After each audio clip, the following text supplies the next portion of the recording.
El tema que vamos a tratar hoy en este seminario es sumamente importante. Gálatas desde una perspectiva hebraica. El libro de Gálatas desde una perspectiva hebraica.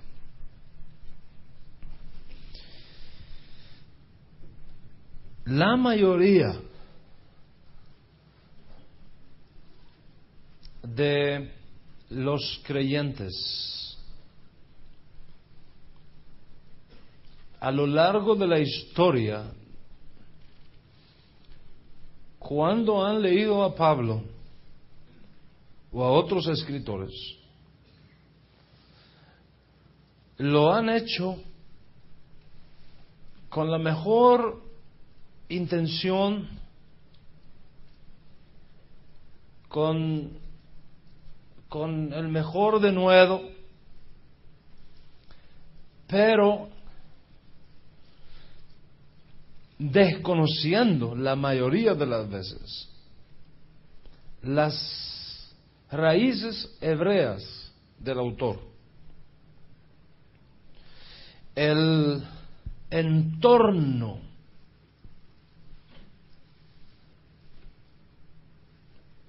hebraico de donde surgen esos escritos. Y por lo tanto es sumamente importante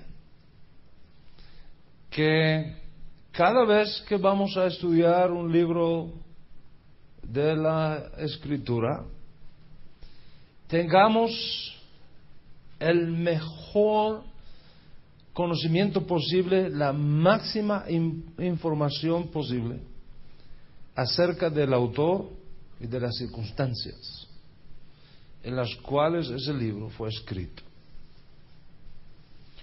Si no conocemos bien el autor y las circunstancias, corremos el riesgo de interpretar mal sus escritos. Pero no solamente es importante conocer quién fue el autor y cuáles fueron las circunstancias en las cuales él escribió lo que escribió, sino también quiénes fueron sus destinatarios. ¿Qué específicamente causó que se escribiera ese documento? Si estas cosas mínimas nosotros no las tenemos presente a la hora de estudiar un libro histórico cualquiera, y en el caso de la Biblia esto se eleva a un requerimiento aún mucho más importante por tratarse de la doctrina, por tratarse de la palabra del Eterno. Si eso no lo tenemos en cuenta, corremos el riesgo de interpretar mal la Escritura. Y corremos el riesgo de trazar mal la Escritura.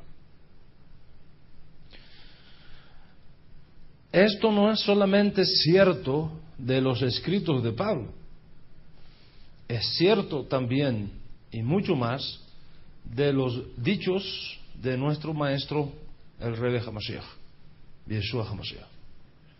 Entonces, en este seminario nosotros vamos a tratar por todos los medios posibles, dentro del tiempo disponible, de ubicarnos en las circunstancias específicas que constituyeron el mundo de Yeshua, el mundo de los apóstoles, de donde estos escritos nos han llegado a cada uno de nosotros. En otras palabras, vamos a tratar de ubicarnos en el entorno histórico, religioso, político, social, espiritual del escritor y su escrito. Y cuando tratamos de descubrir ese entorno, llegamos a una posición única en la historia del estudio de la Escritura. Porque si hay una generación que tiene en su mano la más amplia información de cómo fue aquel mundo y aquella época, somos nosotros, debido a los descubrimientos arqueológicos y a todas las informaciones que se desprenden de estos descubrimientos que han llegado a nosotros en los últimos 50 años. Es decir, los teólogos de Europa que marcaron una pauta importante en los estudios del Nuevo Testamento, como se conoce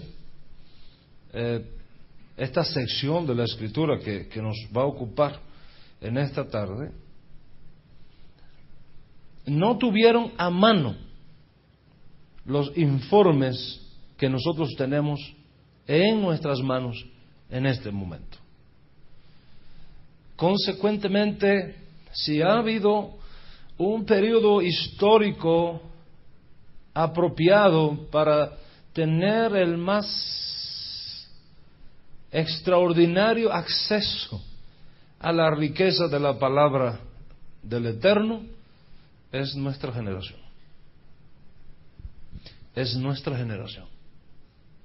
Y eso nos llena de entusiasmo, eso nos llena de gozo, de esperanza, porque en la misma medida en que podemos tener acceso legítimo al mundo de Yeshua y de sus Talmidim, en esa misma medida vamos a estar en capacidad de entender mejor qué fue lo que dijeron, por qué lo dijeron y de qué manera podemos aplicar hoy día esos principios a nuestras condiciones específicas para vivir vidas magníficas que cumplan el propósito del Eterno al permitirnos nacer en una generación como la nuestra.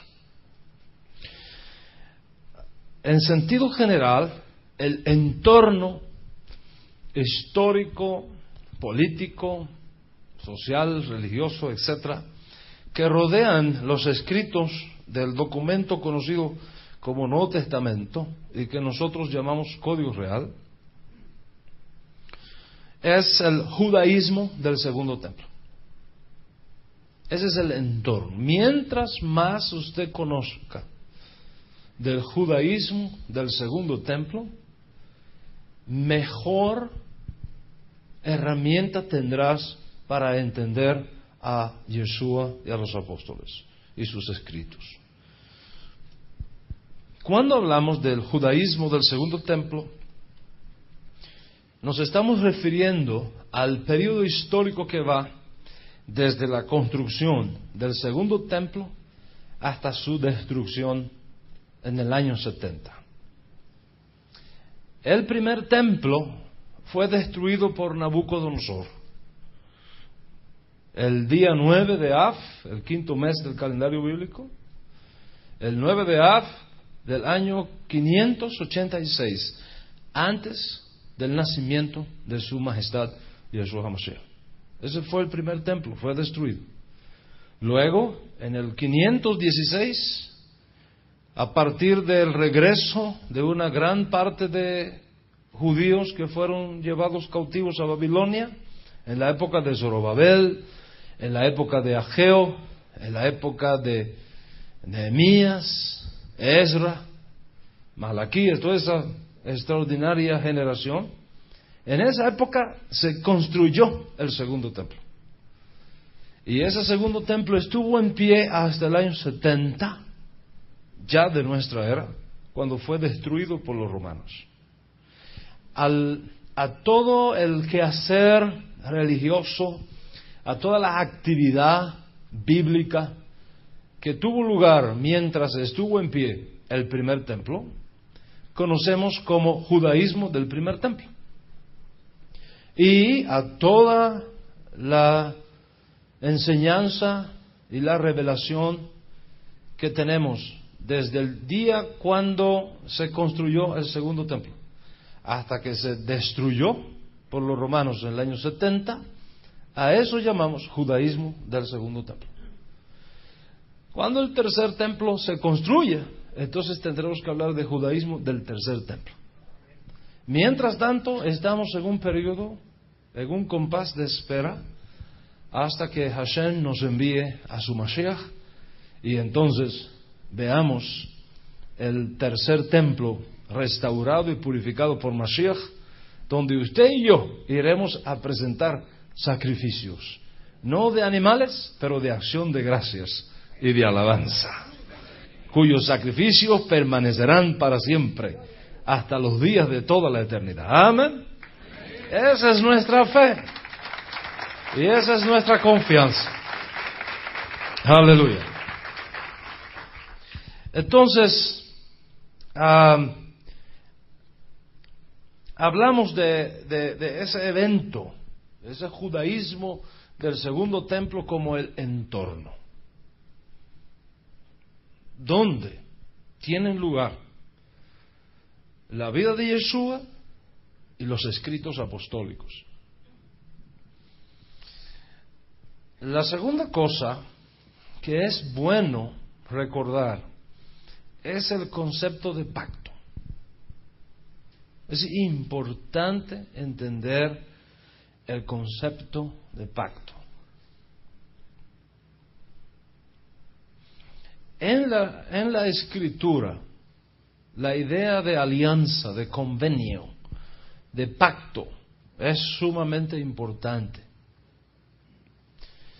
Y la figura que usa la Escritura para hablar de pacto nos sugiere siempre la idea de un matrimonio. La idea de un matrimonio. La mayoría de los creyentes que no han tenido acceso, por muchas razones, a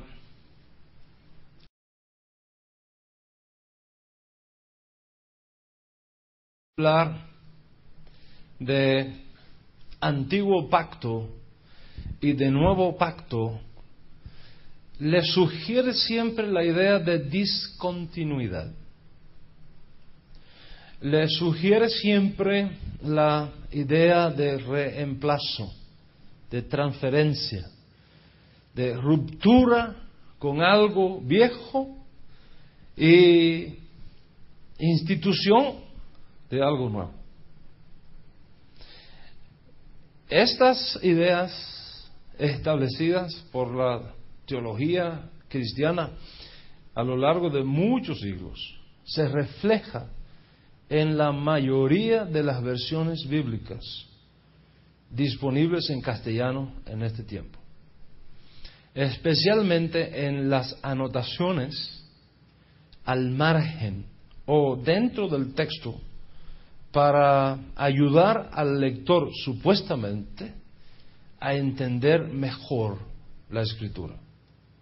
Por ejemplo, ¿cuántas veces usted lee en las Biblias, en el Nuevo Testamento, en el libro de Mateo, por ejemplo, la sección cuando Yeshua está santificando el Moed de Pesa, la fiesta de Pascua?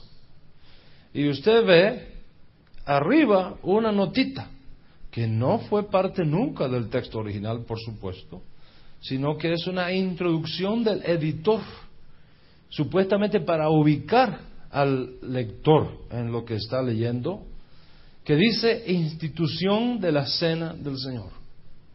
Eso no es ninguna institución, Eso siempre ha existido en Israel. Pero cuando esas notas se colocan y una persona viene y lee, da la impresión de que Yeshua estaba haciendo algo nuevo allí que nunca se había hecho. Yeshua hacía eso desde que nació. Porque Él no nació en China, ni en Japón, nació en Israel, donde la fiesta de Pesa se santificaba todos los años. No es ninguna institución de nada, ya eso fue instituido por Moshe.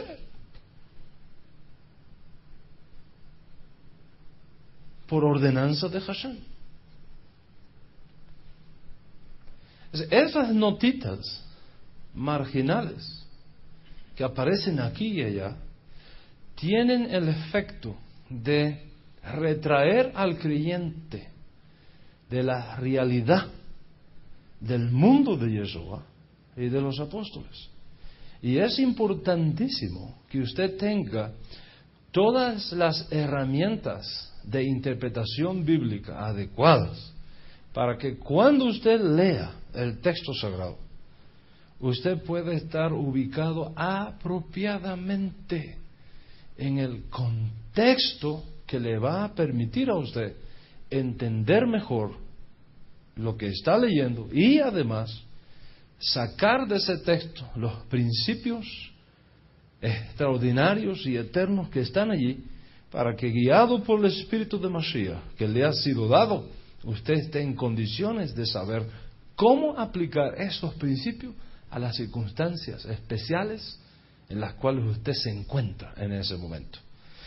Al instante que nosotros logramos esto, la palabra cobra una vida, cobra una vigencia, cobra una frescura y cobra una autoridad que nos limpia, nos levanta, nos restaura, nos eleva nuestra espiritualidad y se transforma en luz para nuestro camino, como ella ha prometido. Lámpara es a mis pies tu palabra y lumbrera a mi camino. Entonces, cuando hablamos de pacto, tenemos que verlo dentro del concepto de las promesas y alianzas que Hashem ha hecho con nuestro pueblo Israel. La Biblia no habla de pacto nuevo. La Biblia habla de nuevo pacto.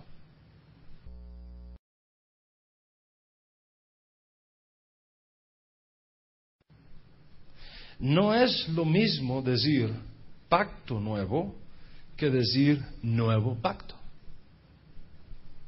No es lo mismo que yo diga, este es mi traje nuevo, a que yo diga, este es mi nuevo traje.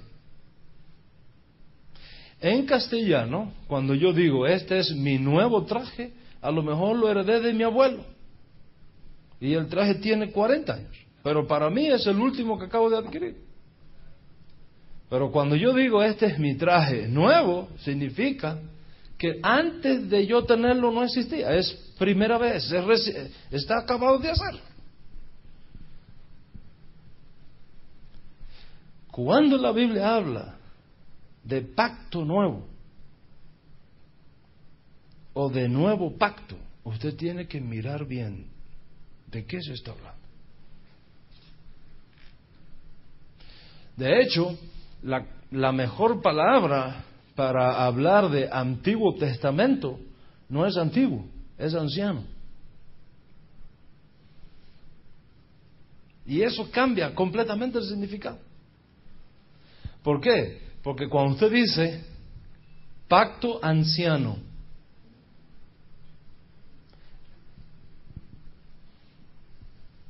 fíjese cómo operan nuestras mentes. Cuando usted dice pacto anciano, está hablando de algo que hay que respetar. Porque la Biblia dice, delante de las canas te levantarás. ¿A quién ponemos de senadores y presidentes y líderes de nuestros países? ¿A los jovencitos de 15 años?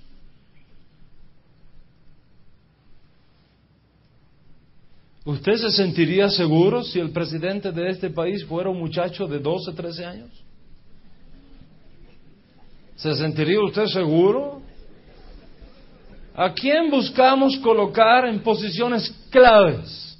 Personas que han madurado, personas que tienen cierta edad, personas que son ancianos. ¿Por qué? Porque anciano significa, no necesariamente lo es, pero significa una persona madura, una persona responsable, una persona que ha adquirido conocimiento, una persona confiable, una persona a la cual se le puede pedir un consejo. Entonces, la Biblia no habla de viejo pacto, de anciano, pacto anciano. Es decir, aquel que es el más original de todo. Y la segunda cosa que está incluido en el concepto nuevo es no tanto la idea de algo que se acaba de hacer, sino de una cosa que se renueva, que se renueva, que se renueva. Lo que el profeta Jeremías promete de parte de Hashem no es quitar a Moshe,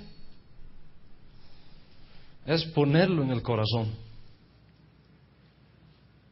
Lo que el nuevo pacto, lo que se llama nuevo pacto, en la mente de la mayoría de los creyentes, no es sino poner mi Torah en su mente y la escribiré en su corazón. De eso se trata. Y si alguno tiene duda de eso, recuerde que Yeshua dijo, el vino nuevo no se pone en odres viejos. ¿Recuerdan? Cualquiera que no conoce lo que está diciendo Yeshua ahí, piensa que él está rompiendo con el judaísmo. Aquellos que piensan que Yeshua está rompiendo con Moisés y que está rompiendo con el judaísmo, deben recordar que después de eso Yeshua dijo, pero el que bebe el añejo después no quiere el nuevo.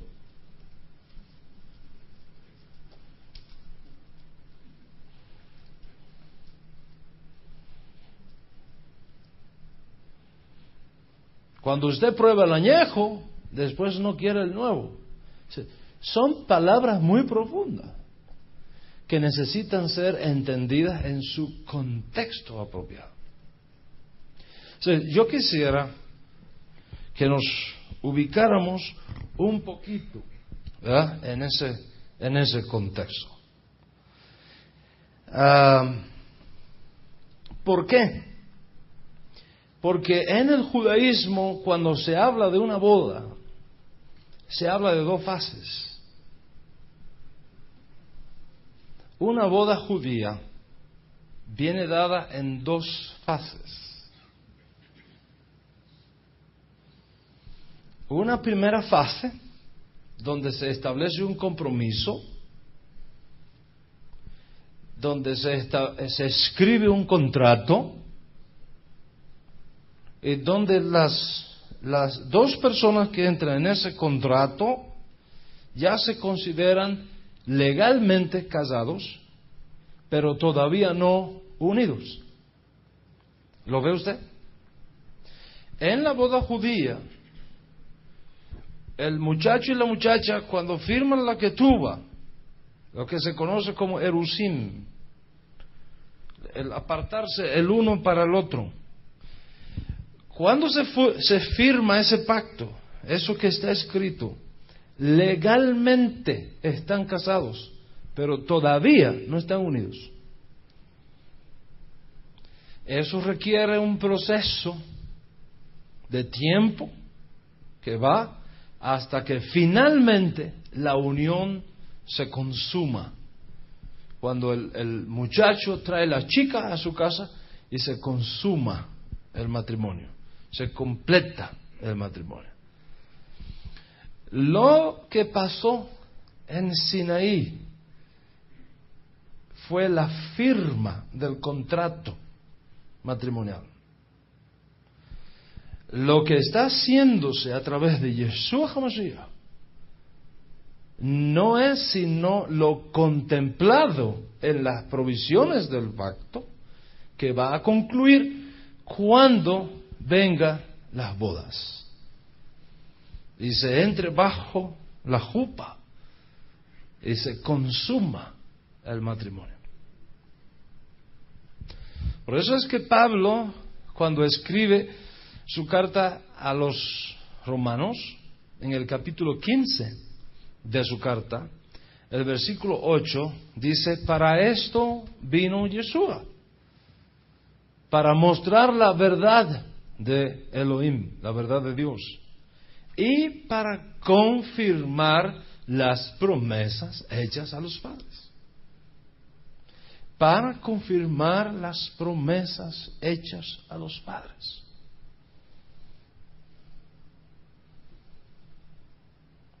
Entonces, aunque están separados por un periodo de tiempo, forma parte de un mismo matrimonio. Usted los ve separados en el tiempo, pero están unidos por un pacto. Y ninguna de las cosas que sucede para renovar ese pacto en el interín tiene la intención de abrogar el primero, sino de confirmarlo. Por ejemplo, las promesas que Hashem dio a nuestros padres Abraham, Isaac y Jacob no son abrogadas en Sinaí cuando el Eterno entrega la Torá a nuestro pueblo Israel. Son confirmadas, no abrogadas. En otras palabras, lo que pasó en Sinaí no tiene la intención de destruir el pacto establecido con Abraham. Todo lo contrario, la intención de confirmarlo. Pablo es muy claro cuando dice que el pacto que vino 400 años después no lo abroga para invalidar la promesa. No lo abroga para invalidar la promesa. De la misma manera, el pacto, la renovación del pacto que tuvo lugar en Moab después del incidente del becerro de oro, cuando Moisés rompió el pacto, rompió lo que simbolizaba el pacto, en Moab es renovado otra vez. Y lo que el profeta Jeremías promete no es quitar, sino renovar. Y este es un principio importantísimo en el judaísmo. Y si tenemos tiempo vamos a hablar un poquito de eso más adelante.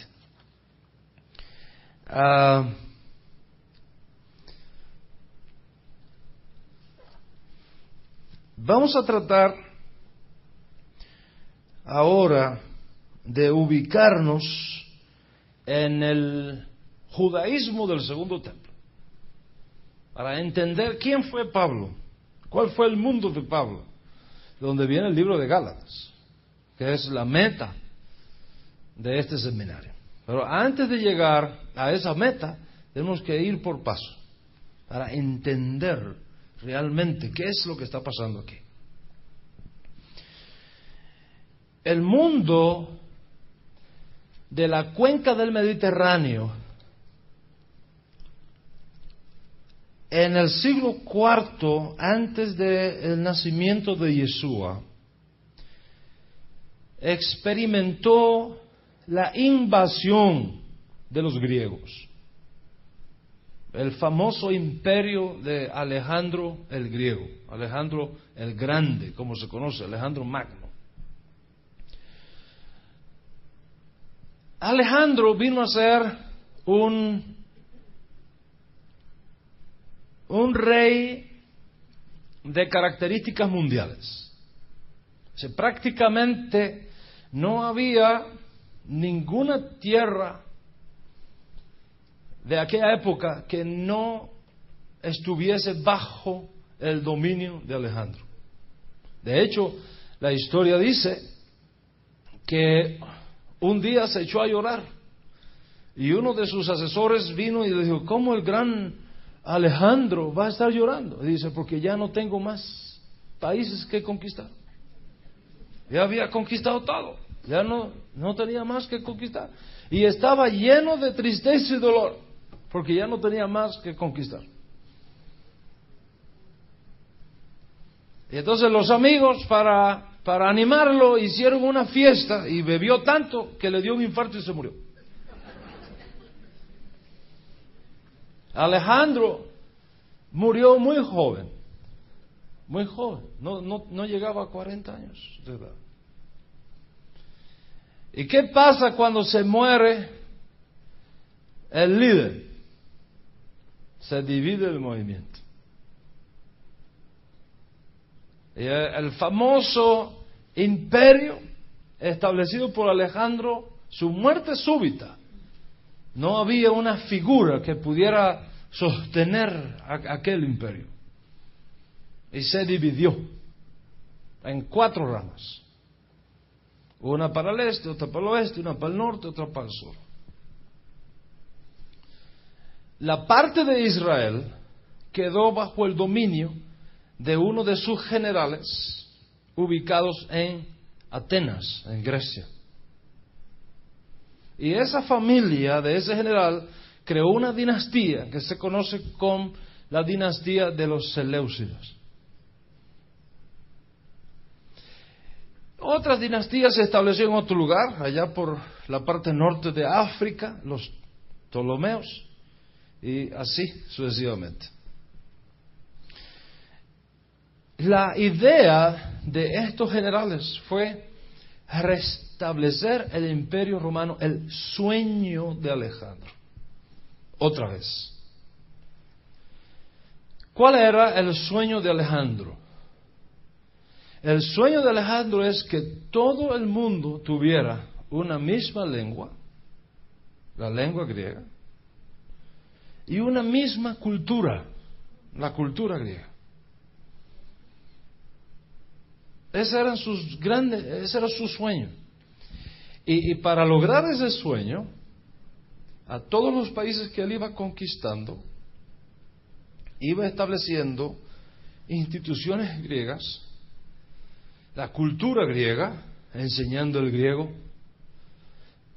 los juegos griegos, el gimnasio griego, los Juegos Olímpicos, ¿verdad? Con la intención de unir a todo el mundo, ¿verdad? La filosofía griega, el teatro griego, la ciencia griega. Todo eso era su sueño, un mundo griego. Ese era su ideal. Y sus generales, imbuidos en esta idea y armados con esta idea, aún después de la muerte de Alejandro, estaban haciendo todo su máximo esfuerzo por establecer este sueño griego en todas las regiones donde ellos quedaron de líderes después de la muerte de su líder, de Alejandro el Grande.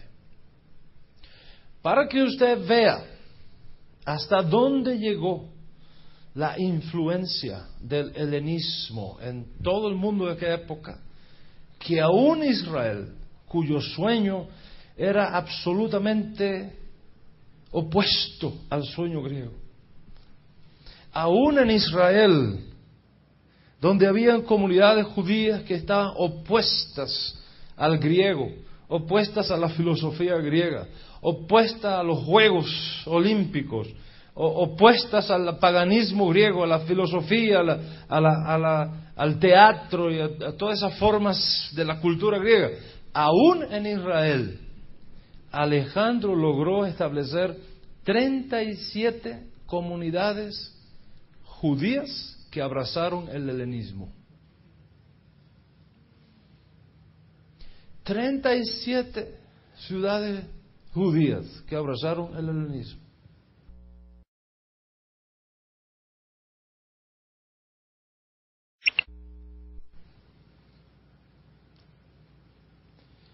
Josefo, el gran historiador del primer siglo, nos cuenta, y esas obras están traducida al castellano, así que no hay ninguna razón para no leer esto. Lo consigue en cualquier librería hoy día. Josefo nos cuenta que al teatro griego y a los Juegos Olímpicos griegos era muy fácil hacer daño a otras personas, porque la gente llegaba con la ropa de aquella época, escondían sus cuchillos aquí, e iban y mataban a la gente, ¿verdad? Mataban a la gente. En aquella época no había las máquinas que detectaban si usted lleva armas, no habían los sensores electrónicos que ahora usted pasa y si lleva algo le enseña una luz roja y se pasa de nuevo y le registran. No había nada de eso. ¿Qué hicieron los griegos? Muy práctico. Para entrar al gimnasio usted tenía que quitarse la ropa, guardarla en un lugar específico y entrar desnudo al gimnasio. Por supuesto, las mujeres no iban solamente los hombres. ¿Qué pasaba con los judíos que iban al gimnasio? Que se le veía la circuncisión. Y para los griegos, la circuncisión era una abominación. Era quitarle belleza al hombre y era quitarle virilidad. Porque en la opinión de los griegos, cortar el prepucio era privar al hombre de una área de sensación extraordinaria para el disfrute sexual. Consecuentemente, en la idea griega, toda persona, todo varón que fuese circuncidado se estaba privando de la riqueza del sexo. Y la influencia helenista en Israel fue tan grande que Josefo cuenta que hubo judíos que fueron a los médicos para que les reconstruyeran el prepucio. Ahora, hoy día, con todos los adelantos de la ciencia, la cirugía plástica, una operación de esa naturaleza es sumamente riesgosa. Imagínense, en el siglo III antes de Yeshua, ¿cómo sería eso? Sacarle un pedazo de piel de la persona de aquí y ponérselo allá. Y que eso funcionara. ¿Por qué? Eso le dice a usted el grado de asimilación que había, inclusive en Israel. Ahora, si en Israel, con todo y la protección de la Torá y de la ley judía y de la fe monoteísta de Israel, hubo esa penetración tan terrible del helenismo, ¿qué habría sido de los otros países, de las otras naciones? El helenismo fue algo extraordinario, increíble en aquella época. En Israel, para estos días, había dos grandes familias. Esta familia se conocía como la familia de Onías y la familia de Tobías. Eran las dos familias más influyentes en la vida política de Israel para este tiempo. La dinastía de los Tobías estaba a favor de los griegos. Increíblemente. A favor de los griegos. La dinastía de Onías en contra de los griegos, en contra de la asimilación griega. A partir de ese momento, el judaísmo, que había sido bastante monolítico en Israel, comenzó a dividirse, producto del helenismo. Comienza a dividirse el judaísmo. Unos a favor del judaísmo, otros en contra del judaísmo y otros en la cuerda floja, como siempre hay.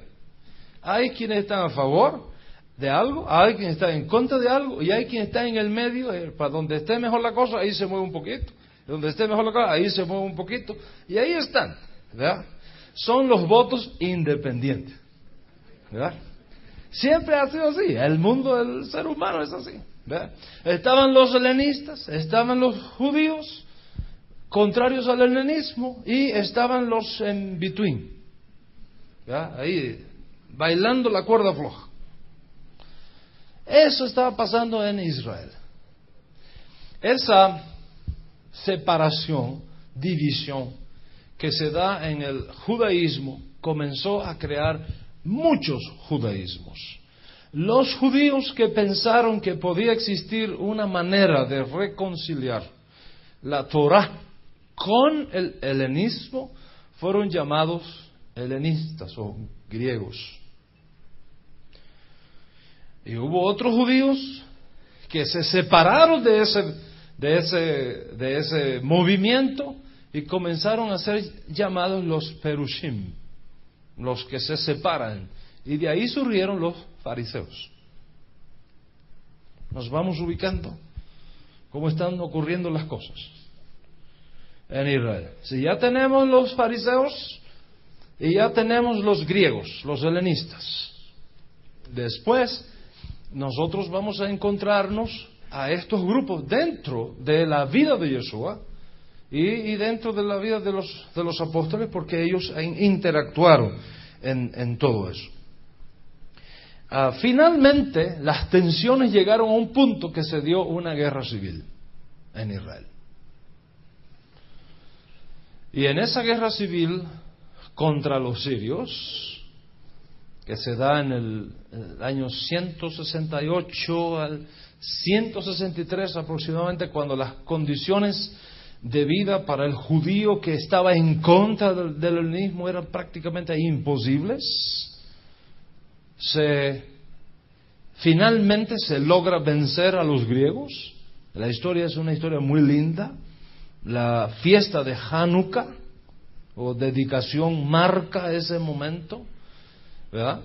Y los griegos son echados del país y el griego, el judío helenista comienza a ser visto sin muchas opciones dentro de Israel y comienza un movimiento conservador judío, ortodoxo judío, dentro del judaísmo, que marcó la pauta del pensamiento hebreo para el siglo II antes de Yeshua HaMashiach.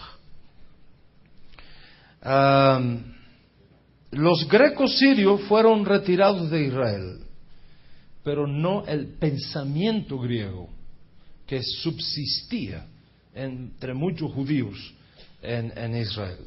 Había judíos helenistas aquí y allá, y usted los va a encontrar luego en el libro de Hechos de los Apóstoles, donde hubo discusión entre los griegos y los hebreos de que la viuda de aquellos no eran atendidas correctamente en la distribución diaria, etc. Esos griegos que aparece ahí en el libro de Hechos, creo que capítulo 6 del libro de Hechos, no son griegos de Grecia, son judíos que habían abrazado el helenismo.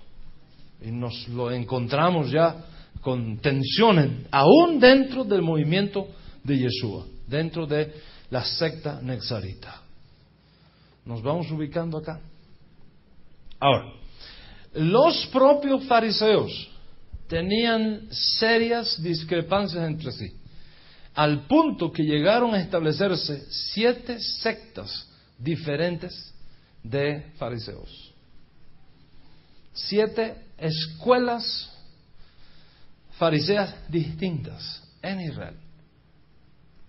Además de estas 7 escuelas diferentes, dentro del fariseísmo que había en Israel estaban los aristócratas de aquella época. Y los aristócratas, la clase aristocrática de aquella época, estaba en manos de los Zedukim. Los Zedukim, conocidos como los saduceos, unidos al templo, apegados al templo, ¿verdad? En aquella época, antes de la aparición del helenismo, antes del surgimiento del imperio griego, Israel estaba disfrutando de cierta libertad política venida del imperio persa, del imperio persa. Recuerden ustedes que le dieron permiso a Nehemías para reconstruir las murallas de Jerusalén. Después le dieron permiso a Ezra para venir también a terminar la construcción del templo, etcétera, etcétera, etcétera. Entonces, aunque los judíos tenían autonomía, no se restauró nunca la monarquía en Israel. Siempre había un gobernador supervisado por los persas. Los judíos, ni tontos ni perezosos, buscaron un gobernador que fuera de la familia de David, anticipando la restauración de la monarquía davídica, de la casa de David. Y el aspirante y candidato a esta posición fue Zorobabel. Zorobabel, descendiente de David, que vino a ser el gobernador. Instruido por Ezra, se estableció un congreso en Israel, que se llamó los hombres de la gran asamblea, y que fueron establecidos con 120 miembros de los más ilustres magistrados conocedores de la Torá en Israel. Esos 120 miembros, el último miembro activo de esos 120 fue el profeta Malaquías. Imagínense la calidad de esos hombres. Ahí están hombres de la altura de Ezra, de Zorobabel, de Ageo, de Zacarías. El último miembro de ese comité, de ese congreso, fue Malaquías, que muere en el año 400 aproximadamente, antes del nacimiento de Yeshua. Cuando muere Malaquías, debido al surgimiento del helenismo que ya hemos explicado, ese congreso fue destituido por los griegos. Y entonces las comunidades judías comienzan a sobrevivir basado en el principio de jueces privados que enseñaban privadamente a las comunidades. Y básicamente existían 2 jueces por comunidad. Y de esa manera, si alguien quería aprender Torah y prepararse para ser un juez de la comunidad de Israel, tenía que ir donde estaban esos 2 jueces. Y en cada generación había 2 porque no se le permitía restaurar el Congreso de 120. ¿Me siguen? Bien.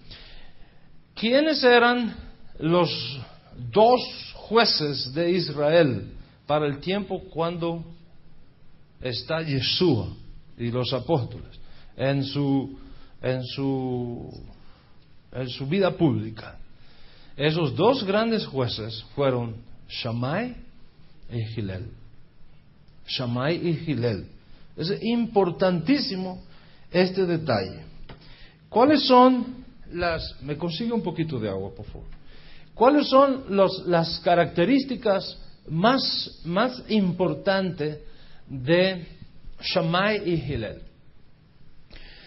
Las características más importantes, de Shammai y Hillel viene dada por el hecho de que para el tiempo cuando ellos tienen que realizar su función dentro de Israel, Israel es una nación invadida por fuerzas militares extranjeras, en este caso Roma. Roma tenía una influencia muy grande en Israel para los días de Yeshua y de los apóstoles. Es importante que usted recuerde esto. Israel, para los días de Yeshua y de Pablo, no es un país libre. Es un país invadido por fuerzas extranjeras. Israel no tiene hegemonía política. Roma era quien la tenía. O sea, Roma establecía guarniciones en diferentes lugares estratégicos dentro de Israel para asegurar lo que ellos llamaban la paz romana. Guarniciones. Miles de soldados desplegados por todo el país. Cuando Roma ponía a esos soldados, trataba de darle a esos soldados la mejor calidad de vida posible para que no se sintieran mal. Entonces, en las guarniciones romanas le ponían los gimnasios, en las guarniciones romanas le ponían los altares de sus dioses, en las guarniciones romanas ponían los baños públicos, en las guarniciones romanas ponían los templos a sus dioses que eran, y traían las prostitutas sagradas de Roma, que eran las sacerdotisas en esos templos. Y cuando los soldados entraban a esos templos a adorar a sus dioses, parte de esa adoración incluía orgías sexuales con sus prostitutas sagradas.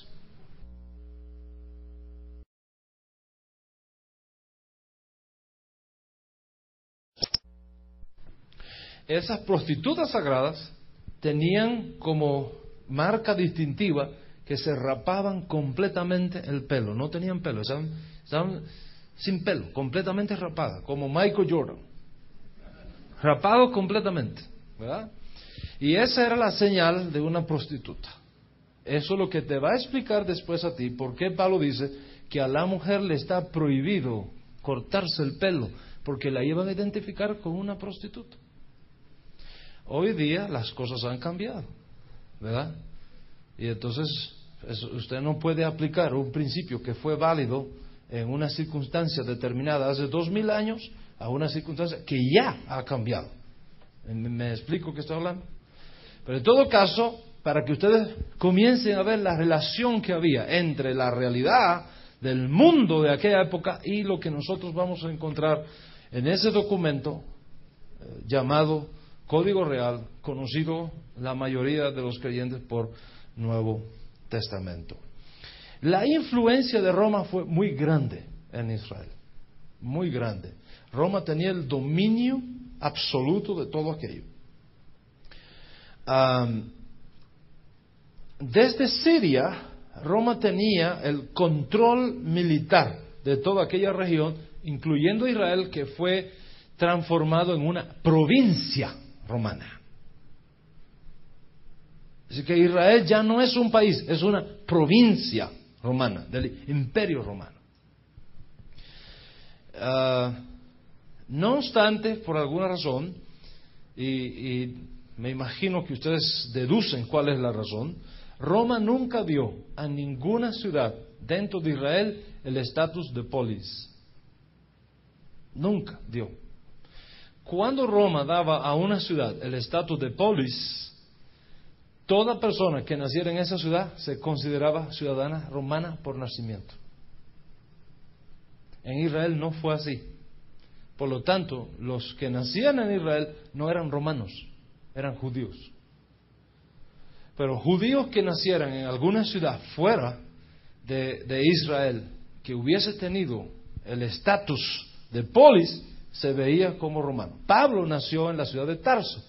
Tarso fue una polis. Por lo tanto, Pablo, además de ser judío, adquirió por nacimiento la ciudadanía romana. ¿Nos vamos ubicando? Ok. Bien. Para esta época hubo algunos líderes de Israel que trataban por todos los medios de buscar el favor del imperio para que los colocara de jefe de algo.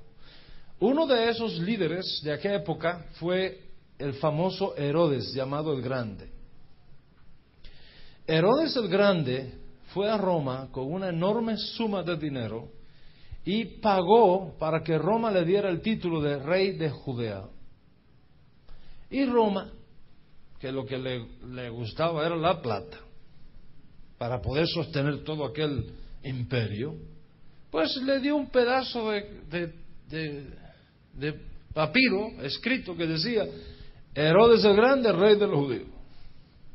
Y Herodes se vino pensando que él era el rey de los judíos, porque Roma le había dado el título de rey de los judíos. Y Herodes no era judío. Y cuando Herodes se aparece en Israel, diciendo que ahora él es el rey de los judíos, y enseñaba el papelito,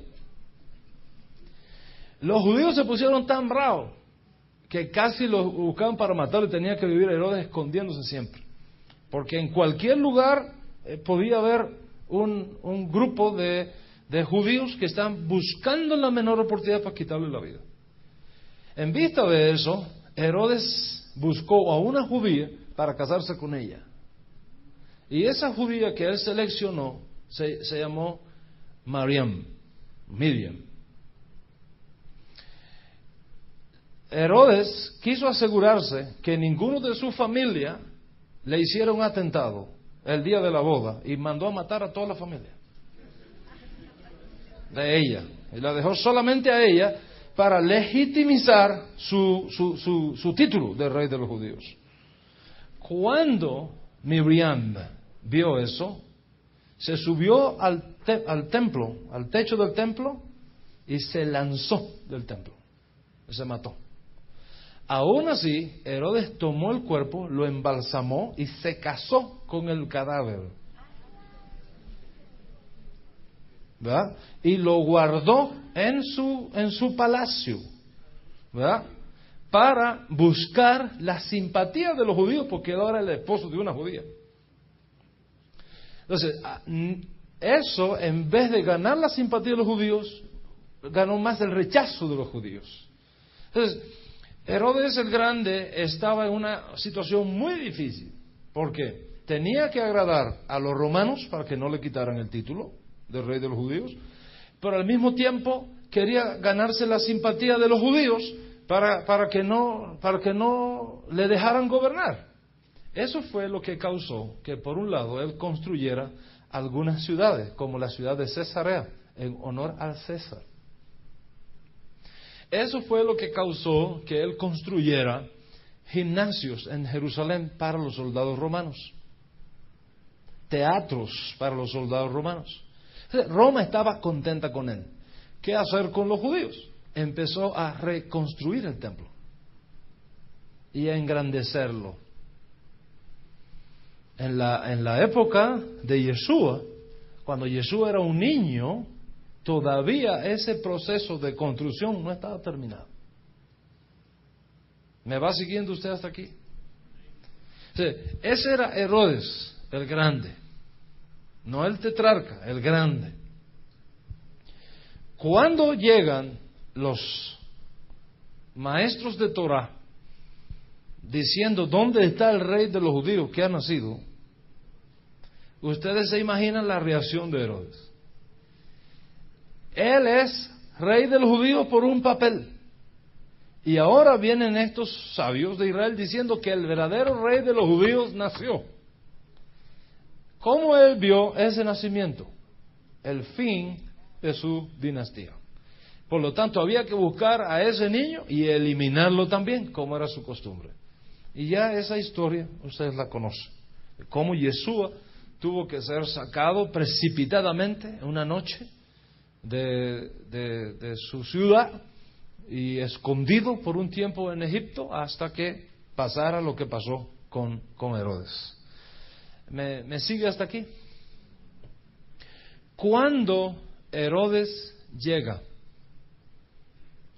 al punto de desafiar la gloria de Hashem y muere, su hijo Arquelao toma el poder. Y Arquelao quiso llegar más lejos que Herodes. Así que él se fue a Roma para buscar la renovación del título de rey de los judíos.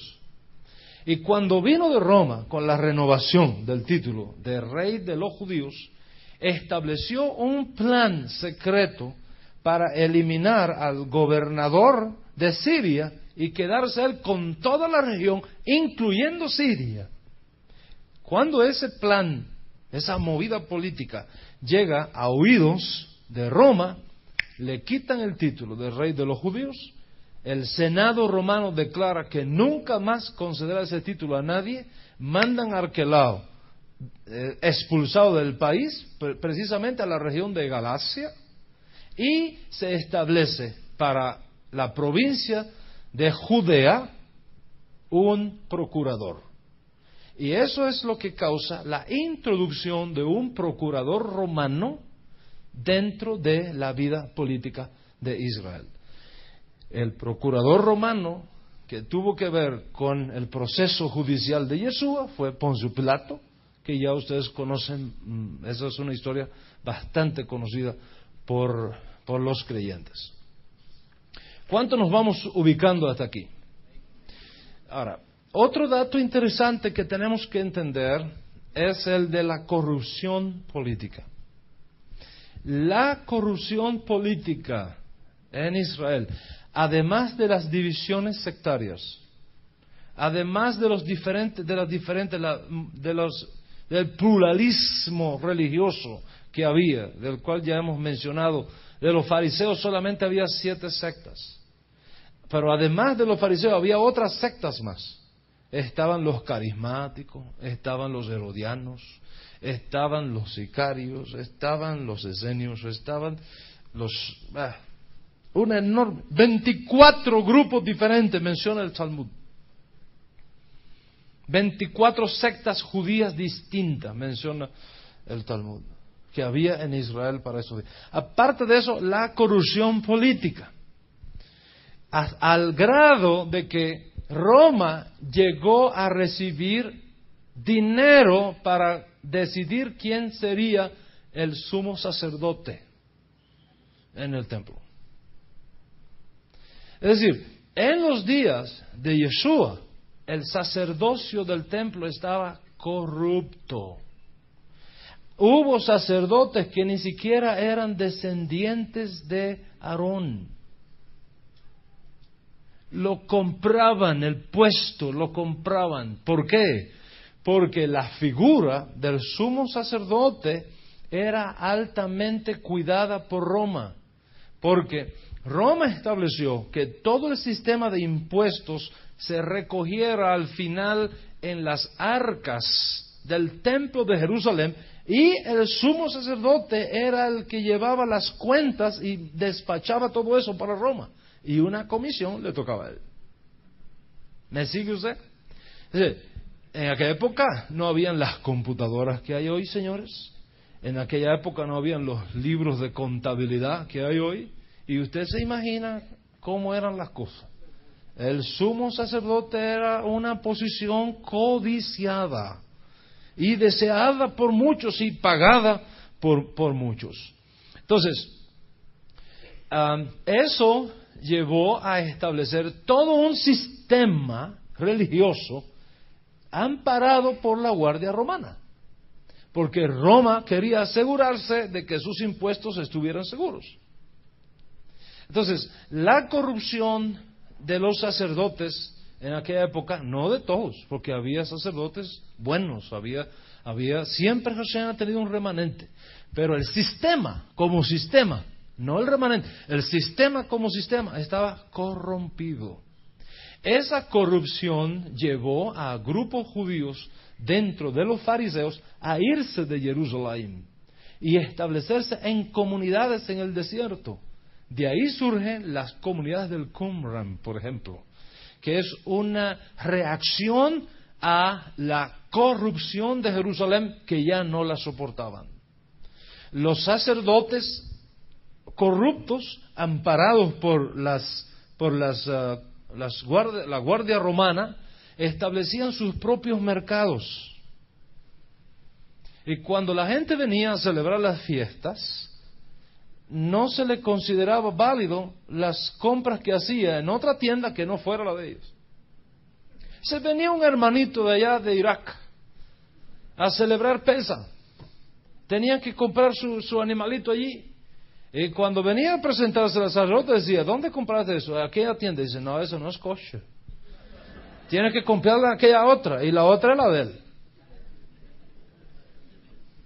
¿verdad? Es como si ahora, ¿verdad? Es como si ahora usted viene, yo tengo aquí una judaica. Vamos a suponer, yo pongo una judaica allá en la esquina y Joseph tiene otra judaica acá. Y usted le compra una mesusa a él. Y viene y me la enseña. Rabí, ¿usted cree que esta mesusa está buena? Dice, ¿dónde la compraste? Yo tengo a Raymond en la mía y Joseph está en la de ella acá.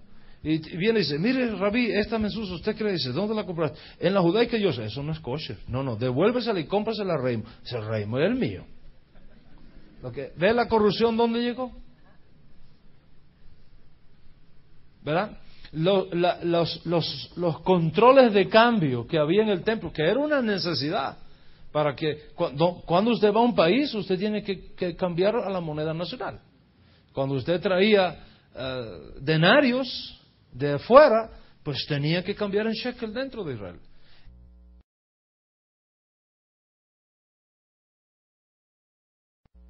Esos controles lo tenían los sacerdotes en el templo. Cuando Yeshua volcó todas aquellas mesas allí, no estaba actuando contra el judaísmo, estaba actuando contra la corrupción sacerdotal que había en el templo. Él estaba limpiando el templo, no destruyéndolo. O sea, cuando uno no conoce estas cosas, puede interpretar mal las palabras y los actos de Yeshua HaMashiach. Es muy importante que nosotros tengamos conciencia de esto. Nos vamos ubicando cómo estaban las cosas en los días de Yeshua HaMashiach. Bien, vamos a seguir adelante.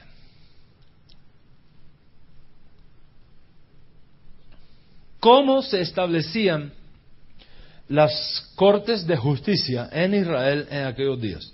Roma daba a cada país que conquistaba cierta autonomía, para que cada país llevara sus cosas de acuerdo a sus costumbres, simplemente que le pagara sus impuestos. Roma estaba contenta con eso, ¿verdad? Que se adorara al emperador, que se respetara las leyes de Roma, que se pagaran los impuestos, y lo demás que cada cual, según su costumbre, las mantuviera. Ella no se metía en esos detalles. En esos detalles íntimos, cómo se manejaba la vida nacional judía en medio de estas circunstancias que ya hemos descrito. Había dos grandes jueces en Israel. Se estableció una especie de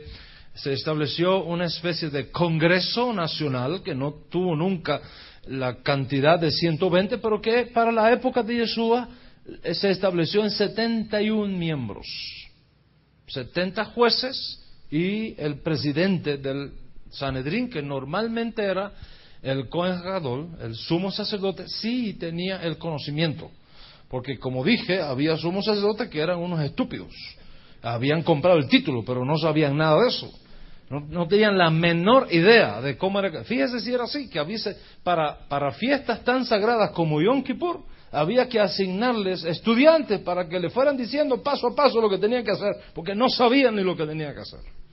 Así estaban las cosas en los días de nuestro Santo Maestro. El presidente de esa Corte Suprema de Justicia que había en Israel en aquellos días se llamó Shammai. Era el presidente del Sanedrín. Shammai. Shammai, ¿qué tiempo llevo hablando?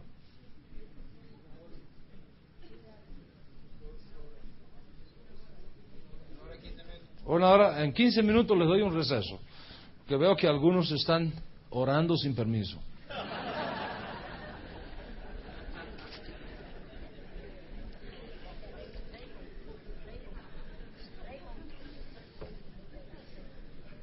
¿Verdad?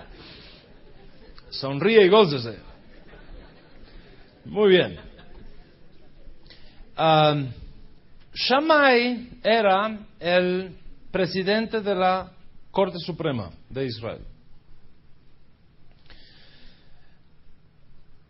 Como presidente del Sanedrín, su tribunal tenía el respaldo de la Guardia Romana. Había otro juez en Israel que formaba parte también de este de este sistema jurídico, pero su tribunal no tenía el respaldo de la Guardia Romana.